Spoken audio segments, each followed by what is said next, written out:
Hi hello friends, எல்லாருமே எப்படி இருக்கீங்க? எல்லாருமே நல்லா இருக்கீங்கன்னு நான் நினைக்கிறேன். இன்றைக்கி திரும்பவுமே மஞ்சள் தான். என்னக்கா மஞ்சள் வீடியோ போட்டுட்டு பாதியிலே ஸ்டாப் பண்ணிட்டீங்க அப்படின்னு சொல்லிட்டு என்ன எதிர்பார்த்துட்டு நிறைய பேர் இருந்திருப்பீங்கன்னு நான் நினைக்கிறேன். ஓகே, இன்றைக்கி எதை பற்றின வீடியோ அப்படின்னா மஞ்சள் வேக வைக்கிறத பற்றின வீடியோ தான் நண்பர்களே. மஞ்சள் பார்த்தீங்க அப்படின்னா எல்லாமே எடுத்து டம்ப் பண்ணி மூடி போட்டுட்டோம். ஒரு ஆள் நிற்கிற அளவுக்கு பார்த்திங்கன்னா மண் நோண்டி போட்டிருக்கோம். இதுக்கு மேலே தான் நம்ம அந்த பாத்திரத்தை வச்சு என்ன பண்ண போகிறோம் அப்படின்னா மஞ்சள் வேக வைக்க போகிறோம். இந்த மஞ்சள் வேக வைக்கிறதுக்குமே பார்த்திங்க அப்படின்னா நல்ல நேரம் பார்த்து சாமி கும்பிட்டுட்டு அதுக்கப்புறம் தான் ஆரம்பித்தோம். நல்ல நேரம் பார்த்திங்க அப்படின்னா 11 மணிக்கு மேலே தான் இருந்துச்சு. எனக்கு காலேஜில் லீவ் கிடைக்கல, அதனால் வீட்டில் அம்மாவும் அவங்களும் சேர்ந்து சாமி கும்பிட்டுட்டு வேக வைக்கிறதுக்கு ஆரம்பிச்சிட்டாங்க. நான் காலேஜ்லேருந்து ரிட்டன் வரதுக்குள்ளாலே பார்த்திங்கன்னா கிட்டத்தட்ட ஒரு 6 அடசல் வேக வச்சு எடுத்துட்டாங்க. அதுக்கப்புறம் ரொம்ப வெயில் இருந்தனால கொஞ்சம் ஸ்டாப் பண்ணிட்டாங்க. இப்போ அம்மா வந்து தண்ணி எடுத்துகிட்டு வந்துட்டுருக்காங்க. இந்த சைடு பார்த்திங்கன்னா மஞ்சள் எல்லாமே, அதாவது ஒவ்வொரு வாட்டியும் வெந்துட்டு இருக்கும்போதே ஒவ்வொரு கிரேட் பக்கெட்டும் இருக்கிற பக்கெட்டில் பார்த்திங்கன்னா மஞ்சள் எல்லாமே அடைச்சி வச்சுருவோம். நானும் காலேஜ்லேருந்து வந்தோடனே மஞ்சள் எடுத்து வைக்கிறதுக்கு உக்காந்துட்டேன். இந்த மாதிரி ஒவ்வொரு வேலையும் நாம் கடகடன்னு அது வேக வேக எடுத்து வச்சிட்டோம் அப்படின்னா வெந்த உடனே பாத்திரத்தை வச்சுட்டு அதை எடுத்து கொட்டுறதுக்கு நமக்கு ஈஸியாக இருக்கும், சிரமம் இல்லாமல் இருக்கும். இல்லைனா அதுக்கு ஒரு வாட்டி வெயிட் பண்ணிவிட்டு உட்காந்துட்டு இருக்கணும். அதனால் ஒவ்வொரு வாட்டியும் கொட்டினதுக்கப்புறம் பக்கெட் ஃப்ரீயாக என்ன பண்ணிட்டோம் அப்படின்னா நிரப்பி வச்சுட்டோம். இப்போ திருப்பியும் அடுப்பை பற்ற வைக்க ஆரம்பிச்சிட்டாங்க. நான் தண்ணி கொண்டாந்து ஊற்றிட்டேன். இப்போது அடுப்பற்ற வச்ச உடனே பார்த்திங்கன்னா உடனே தண்ணி ஊற்றிடணும், இல்லைனா அந்த பாத்திரம் சூடேறி விரிசல் விட ஆரம்பிச்சிடும். கடகடன் பாத்திரத்தை தூக்கி வச்சோடனே என்ன பண்ண ஆரம்பிச்சிட்டாங்க அப்படின்னா அந்த கிரேட் பக்கெட்டில் இருக்கிற மஞ்சளை எடுத்து கொட்டுற வேலை தான். ஒவ்வொரு பக்கெட்டாக எடுத்து கொண்டு வந்து கொட்டிடணும். இப்போ அதில் இருக்கிற குச்சி வந்து எடுக்க மறந்துட்டோம், அதான் கடகடன்னு எடுக்க ஆரம்பிச்சிட்டேன். ஏன்னா சும்மா தூக்கி வைக்க முடியாத பாத்திரத்தை, கையில் வந்து அனல் அடிக்கும். அதனால தான் அதில் ஒரு குச்சி ஹோல்டு பண்ணி விட்டுட்டோம் அப்படின்னா வைக்கிறதுக்கும் தூக்குறதுக்கும் நமக்கு ஈஸியாக இருக்கும் நண்பர்களே. இப்போ பார்த்தீங்கன்னா நான் அடுக்கி வச்சனால தான் அவங்களுக்கு எடுத்து கொட்டுறதுக்கு ஈஸியாக இருக்குது. இப்போ காலி ஆயிடுச்சா, கடகடன்னு அந்த இங்கே முடித்த உடனே அங்கே நிரப்ப ஆரம்பிச்சிருவோம்.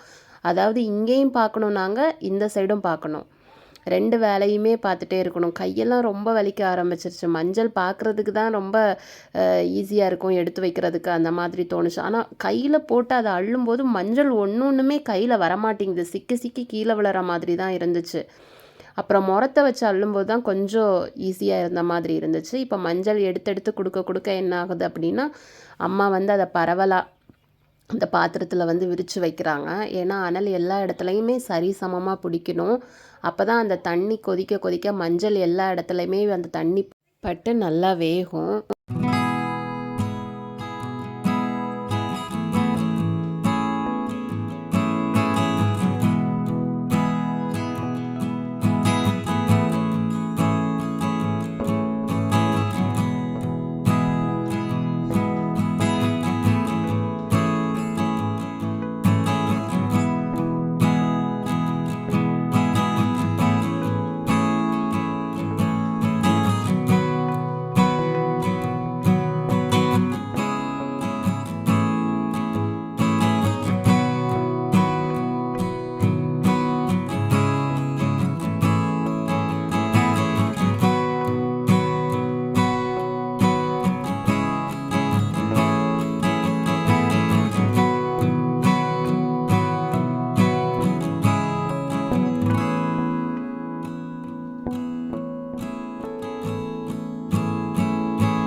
பார்த்திங்கன்னா அந்த பாத்திரமே ஃபுல்லாக வந்து நம்பிருச்சு. எல்லாமே நல்லா பரவலாக விட ஆரம்பிச்சிட்டோம்.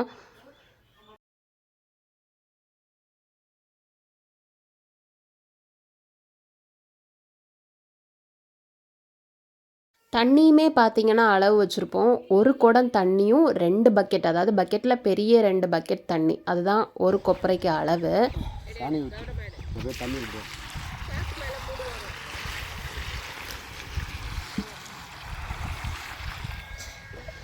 இதுக்கு மேலே மஞ்சள் ஃபுல்லாக வச்சதுக்கப்புறம் என்ன பண்ணுவோம் அப்படின்னா சாணி கரைச்சி ஒரு பக்கெட்டில் வச்சுருக்கோம். அந்த சாணி தண்ணி தான் அதுக்கு மேலே போர் பண்ணுவோம்.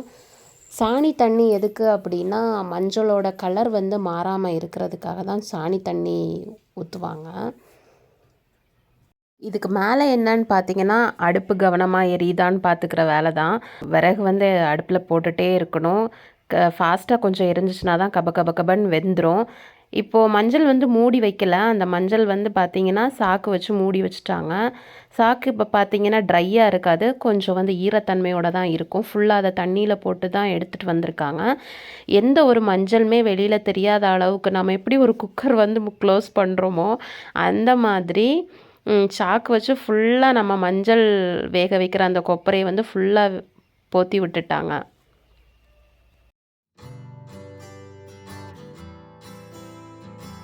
அவ்வளோதான் நண்பர்களே. இதுக்கு மேலே அது உட்காந்து வேகணும். ஒரு கொப்பரைக்கு பார்த்தீங்கன்னா 45 நிமிஷத்துக்கு மேலேயே ஆகிடுச்சு. டைம் பார்த்தீங்கன்னா கரெக்டாக நோட் பண்ணி எக்ஸாம் பேடில் பேப்பர் வச்சு எழுதி வச்சுருந்தேன். அந்த டைமுக்கு தகுந்த மாதிரி கரெக்டாக எடுத்து கொட்டிடுவாங்க. பின்னால் பார்த்தீங்கன்னா பழசு போட்டது வந்து கொட்டி வச்சுருக்காங்க. அதிலேருந்து தான் ஆவி போயிட்டுருக்கு. எவ்வளோ ஒரு பெரிய வேலைன்னு பாருங்கள் நண்பர்களே. நம்ம வந்து சமையலுக்கு சின்னதாக ஒரு சிட்டிகை அளவு தான் மஞ்சள் தூள் பயன்படுத்துவோம்.